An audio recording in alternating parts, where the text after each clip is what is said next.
Hey, hey, hey! Welcome back sa Pinoy Advice, ang tambayan ng mga taong maraming tanong, maraming hugot, pero may tiwala pa rin sa Diyos. Today, let's talk about something very real. Overthinking ka na naman. Lagi ka bang ini-stress ng mga what if? What if hindi niya ako mahal? What if hindi ako matanggap sa work? What if hindi ako enough? Relax, you're not alone. Normal lang ang mag-worry. Pero hindi ibig sabihin, dapat tayong manatili sa takot. Ang tanong, paano ba talaga magtiwala ng buo sa Diyos? Bago tayo magpatuloy, pause ka muna. Like mo na tong video, subscribe sa Pinoy Advice at comment ng Trusting God Today kung kailangan mo ng paalala ngayon. Okay, let's go. Ilagay sa prayer, hindi sa utak lang. Kapag may iniisip ka na paulit-ulit, huwag mo lang itago sa isip. Iluhod mo sa Diyos. Overthinking happens when we carry what we should be surrendering.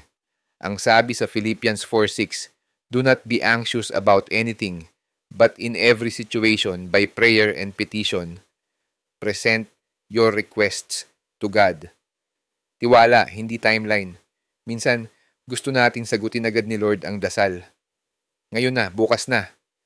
Pero si Lord, hindi late. He's just on a different schedule. Kung pinagdadaan ka niya sa waiting season, maybe He's growing your heart, not just your request. Tandaan mo ang faithfulness niya dati. Nakalimutan mo na ba kung paano kanya tinulungan noon? Yung akala mong wala ng pag-asa, pero kinaya mo. Kung faithful siya noon, faithful siya ngayon.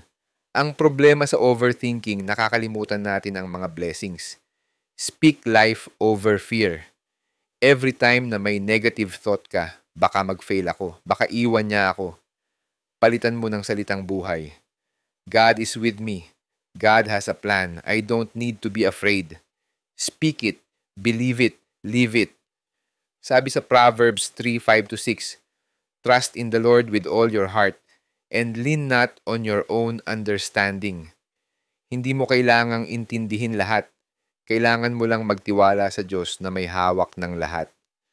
So, kung overthinking ka na naman, pause, pray, breathe, and tell yourself, I may not know the answer, but I know who holds my future.